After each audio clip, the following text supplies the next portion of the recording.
What's up, flockers? Jordan here, resident dirty bird, and honestly, I'm bored. I want to try something a little different. I want to do one of those Vlogbrothers-style videos, the ones where they show footage of pretty stuff and put a voiceover over it. Let's go for a walk. Let's go. So I had a really great session with my therapist over the phone last week, and she made me promise her a few things. Firstly, she made me promise I would do more mindfulness activities. And I know that's a phrase that gets thrown around a lot, usually with some kind of hashtag about self-love. But what mindfulness basically is taking a few minutes, maybe a half an hour, to really appreciate where you are and what you're doing. You know that really great feeling you get when you're an hour into an involved art project and you're relaxed and everything that's troubling you has been pushed aside to make room for paper, glue, and paint? That's mindfulness. Anyway, I took this opportunity to appreciate the things I often overlook. The yard I used to play baseball in, the bamboo in my woods that started as a few stalks and in 25 years has taken over a third of our property. Even in its ever-growing infestation, I'm grateful for its beauty and unique terrain. When it rains like it has lately, our forest turns into more of a swamp. I'm grateful to have a property with this much biodiversity, and apparently some very funny neighbors.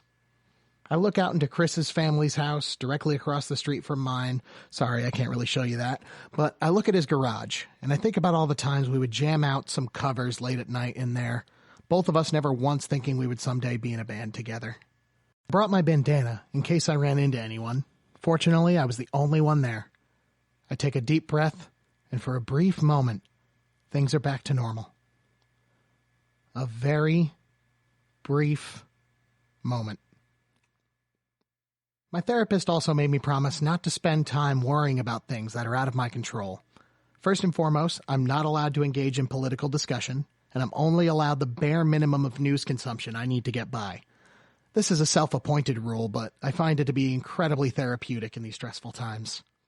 It rained like crazy last night, and a lot of people lost power. I can't control that. We have 500,000 cases of this damn virus in our country. I can't control that. And we haven't had band practice in almost a month. That one's personal, but it hurts, and I can't control that either. What I can't control was getting up out of bed, putting on some real people clothes, and going to get some sunshine. I've lived next to this river for a quarter century, and every summer I take an opportunity to jump off this dam into its icy cold depths. When the waters are lower and a little less treacherous, I'll crawl out onto the rocks under the waterfall and stick my head under. When the river gets high, my parents say the river's happy. That's a happy river, they'll say, passing by the raging waters.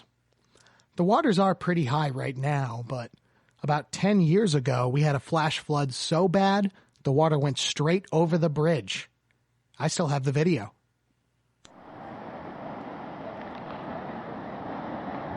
See, this is Wood River, and this used to be a road. My mother worked at my high school, so we drove through this very river that morning to get to school on time. When it was announced that school would be canceled and kids were getting bused home, my mother worked tirelessly for hours trying to get children in contact with their parents and home safely. By the time we got out, the water levels were so high that we had to get escorted out in a hazmat van to a local inn, and we didn't get back home until the next day. The weather was out of our control. The fact that we had school was out of our control. What was in our control was how we responded to it. And now this is my neighbors, Jim and Ed's canoe. See over here their house. They had that sticking out right about there was a dock. That's gone. It's a little piece of it over here.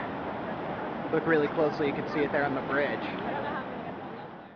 The last thing I promised my therapist was that I'd give myself a reason to get up every day.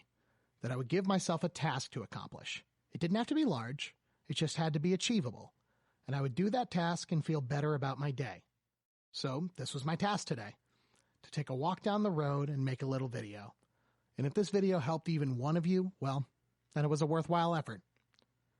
Come to think of it, I think this video did help someone. Until next time, flock, peace, love, rock and roll. I'll talk to you all soon.